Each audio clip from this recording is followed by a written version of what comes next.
नमः ॐ विष्णुपादाय कृष्णप्रेष्ठाय भूतले श्रीमदे भक्तिवेदान्त स्वामिन् इति नामिने। नमस्ते सारस्वते देवे गौरवाणी प्रचारिणे निर्विशेषशून्यवादी पाश्चात्यदेशतारिणे। जय श्रीकृष्ण चैतन्य प्रभु नित्यानन्द श्री अद्वैत गदाधर श्रीवासादि गौरभक्तवृन्द। हरे कृष्ण कृष्ण कृष्ण हरे हरे, हरे राम राम राम हरे हरे। हरे कृष्ण कृष्ण कृष्ण हरे हरे, हरे राम राम राम हरे हरे। हरे कृष्ण कृष्ण कृष्ण हरे हरे, हरे राम राम हरे हरे. പരമദിവ്യോത്തമ പുരുഷനായ ശ്രീകൃഷ്ണ ഭഗവാന്റെ കഥകളാണ് ശ്രീകൃഷ്ണ എന്ന പുസ്തകത്തിലൂടെ പറയുന്നത്. ഓം നമോ ഭഗവതേ വാസുദേവായ, ഓം നമോ ഭഗവതേ വാസുദേവായ, ഓം നമോ ഭഗവതേ വാസുദേവായ. നാരായണം നമസ്കൃത്യ നരം ചൈവ നരോത്തമം ദേവീം സരസ്വതീം വ്യാസം തതോ ജയമുദീരയേത്. നഷ്ടപ്രായേഷു ഭദ്രേഷു നിത്യം ഭാഗവത സേവയാ ഭഗവത്യുത്തമശ്ലോകേ ഭക്തിർഭവതി നഷ്ടികീ. അധ്യായം 72. കൃഷ്ണൻ ഹസ്തിനപുരത്തിലേക്കു മടങ്ങുന്നു. Page number 711. രാഷ്ട്രീയാധികാരത്തിൻ്റെ രോഗമാണിത്. രാജാക്കന്മാരും രാഷ്ട്രങ്ങളും സമ്പന്നമായ ഭൗതികാഭിവൃദ്ധി കൈവരുത്തുന്നതോടെ സൈനികമായ ആക്രമണങ്ങളിലൂടെ മറ്റു രാഷ്ട്രങ്ങളുടെ മേൽ ആധിപത്യം ഉറപ്പിക്കാൻ ആഗ്രഹിക്കുന്നു. ഏതെങ്കിലും ഒരു വ്യാപാരത്തിൽ കുത്തകയുറപ്പിച്ച് മറ്റു വ്യാപാരികളുടെ ഭാഗത്തിൻ്റെ മേൽ നിയന്ത്രണം നേടാനാണ് വ്യാപാരി സമൂഹം ഇച്ഛിക്കുന്നത്.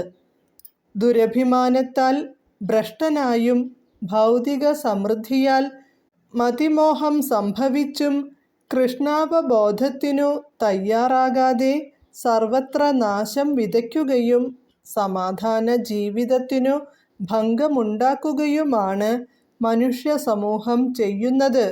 അതിൻ്റെ ഫലമായി സ്വാഭാവികമായും ആളുകൾ പരമപുരുഷനായ ഭഗവാൻ വിഷ്ണുവിൻ്റെ ആനുകൂല്യം നേടുക എന്ന യഥാർത്ഥ ജീവിത ലക്ഷ്യം മറന്നുപോകുന്നു.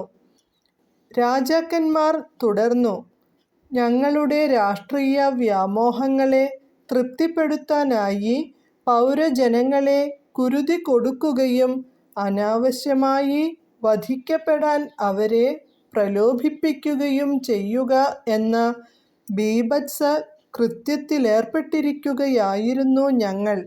അവിടുന്ന് ക്രൂരമായ മരണത്തിൻ്റെ രൂപത്തിൽ ഞങ്ങളുടെ മുമ്പിൽ എപ്പോഴുമുണ്ടെന്ന കാര്യം ഞങ്ങൾ പരിഗണിച്ചില്ല. ഞങ്ങളുടെ ആസന്നമായ മരണത്തെക്കുറിച്ച് ചിന്തിക്കാതെ മറ്റു പലരുടെയും മരണത്തിനു കാരണക്കാരായി ഭവിച്ച ഞങ്ങൾ തികച്ചും വിഡ്ഢികളാക്കപ്പെട്ടു. എന്നാൽ ഭഗവാനേ, അങ്ങയുടെ പ്രതിനിധിയായ കാലം എന്ന ഘടകത്തിൻ്റെ പ്രതികാരം തടുക്കാവുന്നതല്ല. കാലം എന്ന ഘടകം അത്യന്തം ശക്തമാണ്. അതിൻ്റെ സ്വാധീനത്തിൽ നിന്നു രക്ഷപ്പെടാൻ ആർക്കുമാവില്ല. അതിനാൽ ഞങ്ങൾ ചെയ്ത അക്രമപ്രവൃത്തികളുടെ പ്രത്യാഘാതം ഞങ്ങൾ അനുഭവിച്ചു. ഞങ്ങളുടെ സർവ്വൈശ്വര്യങ്ങളും നഷ്ടപ്പെട്ടിരിക്കുന്നു. ഞങ്ങളിപ്പോൾ തെരുവുതെണ്ടികളെപ്പോലെ അങ്ങയുടെ മുമ്പിൽ നിൽക്കുകയാണ്. അങ്ങയുടെ അഹൈതുകവും വിശുദ്ധവുമായ കാരുണ്യം മൂലം അങ്ങു ഞങ്ങൾക്കനുഗ്രഹം നൽകി. ഞങ്ങൾ ദുരഹങ്കാരികളായിരുന്നുവെന്നു ഇപ്പോൾ ഞങ്ങൾക്ക് ബോധ്യമായി. അങ്ങ് ആഗ്രഹിച്ചാൽ ഒരു നിമിഷത്തിനുള്ളിൽ ഞങ്ങളുടെ സർവ്വൈശ്വര്യങ്ങളും പിൻവലിക്കാൻ കഴിയുമെന്നും ഇപ്പോൾ ഞങ്ങൾക്കറിയാം. അങ്ങയുടെ പാദപത്മങ്ങളെക്കുറിച്ച് സ്മരിക്കാൻ ഇപ്പോൾ ഞങ്ങൾക്കു കഴിയുന്നത് അവിടുത്തെ കാരുണ്യം ഒന്നുകൊണ്ട് മാത്രമാണ്. ഇതാണു ഞങ്ങളുടെ ഏറ്റവും വലിയ നേട്ടം. പ്രിയപ്പെട്ട ഭഗവാനെ, രോഗങ്ങളുടെ പ്രജനന സ്ഥലമാണ് ശരീരമെന്ന് എല്ലാവർക്കും അറിയാം. ഇപ്പോൾ ഞങ്ങൾക്കു വാർദ്ധക്യമായി. ദേഹബലത്തെക്കുറിച്ച് അഹങ്കരിക്കുന്നതിനു പകരം ഇപ്പോൾ ഞങ്ങൾ ദിനംപ്രതി ദുർബലരായിക്കൊണ്ടിരിക്കുകയാണ്. സുഖഭോഗങ്ങളിലോ ഭൗതിക ദേഹം കൊണ്ടു നേടാവുന്ന മിഥ്യാസുഖങ്ങളിലോ ഞങ്ങൾക്ക് ഇനി ഒട്ടും താൽപ്പര്യമില്ല. ഭൗതിക സുഖങ്ങൾ കൊതിച്ചു നടക്കുന്നതു മരുമരീചികയിൽ ജലമന്വേഷിക്കുന്നതുപോലെയാണെന്ന് അവിടുത്തെ അനുഗ്രഹത്താൽ ഇപ്പോൾ ഞങ്ങൾക്കു ബോധ്യമായി. സ്വർഗലോകങ്ങളിലേക്കുയർത്തപ്പെടാൻ വേണ്ടി നടത്തുന്ന യാഗാദികൾ പോലുള്ള പുണ്യകർമ്മങ്ങളുടെ ഫലത്തിലും ഞങ്ങൾക്കു ഇനിമേൽ തെല്ലും ആഗ്രഹമില്ല. സ്വർഗലോകങ്ങളിൽ കുറേക്കൂടി മെച്ചപ്പെട്ട ഭൗതികമായ ജീവിത നിലവാരത്തിലേക്കുയർത്തപ്പെടുക എന്നു കേൾക്കുമ്പോൾ സുഖം തോന്നുമെങ്കിലും ഈ ഭൗതിക ലോകത്തിൽ ഒരു സുഖവുമുണ്ടാകാൻ തരമില്ലെന്ന നേര് ഞങ്ങൾക്കിപ്പോൾ ബോധ്യമായി. അവിടുത്തോടുള്ള ശാശ്വത ബന്ധം ഒരിക്കലും വിസ്മരിക്കാതിരിക്കാൻ അവിടുത്തെ പാദപത്മങ്ങളിൽ ഭക്തിയുത സേവനം നടത്തേണ്ടതെങ്ങനെയാണെന്നു ഉപദേശിച്ചു അനുഗ്രഹിക്കണമെന്നു മാത്രം ഞങ്ങൾ ഇപ്പോൾ പ്രാർത്ഥിക്കുന്നു. ഭൗതികാസ്തിത്വത്തിൻ്റെ കെണിയിൽ നിന്നുള്ള മോചനം ഞങ്ങൾക്കു വേണ്ട. അവിടുത്തെ ഇച്ഛ പോലെ ഞങ്ങൾ ഏതു ജീവിവർഗത്തിലെങ്കിലും ജനിക്കട്ടെ, അതൊരു കാര്യമല്ല. ഏതു പരിതസ്ഥിതിയിലും അവിടുത്തെ പാദപത്മങ്ങളെ മറക്കാനിടയാക്കരുതെന്നു മാത്രമാണു ഞങ്ങളുടെ പ്രാർത്ഥന. പ്രിയപ്പെട്ട ഭഗവാനെ, അവിടുത്തേക്കു സാദര പ്രണാമങ്ങൾ അർപ്പിച്ചുകൊണ്ട് ഞങ്ങൾ ആ പാദപത്മങ്ങളുടെ മുമ്പിൽ പൂർണ്ണമായും കീഴടങ്ങുന്നു. എന്തെന്നാൽ അങ്ങു സർവേശ്വരനായ പരമപുരുഷനാണ്, വാസുദേവപുത്രനായ കൃഷ്ണനാണ്, എല്ലാവരുടെയും ഹൃദയത്തിൽ വസിക്കുന്ന പരമാത്മാവാണങ്ങ്.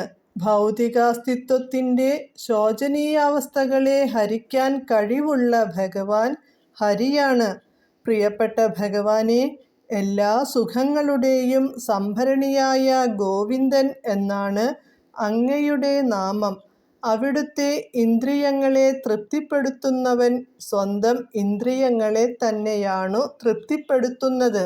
അതിനാൽ അങ്ങ് ഗോവിന്ദൻ എന്നറിയപ്പെടുന്നു. ഭക്തന്മാരുടെ സർവ്വദുരിതങ്ങളും കഷ്ടപ്പാടുകളും അവസാനിപ്പിക്കാൻ അങ്ങേക്കു കഴിയുന്നതിനാൽ അങ്ങ് എന്നെന്നും കീർത്തിമാനാണ്. അതിനാൽ ഞങ്ങളെ അങ്ങയുടെ സമർപ്പിതാത്മാക്കളായി സ്വീകരിച്ചാലും. ഹരേ കൃഷ്ണ.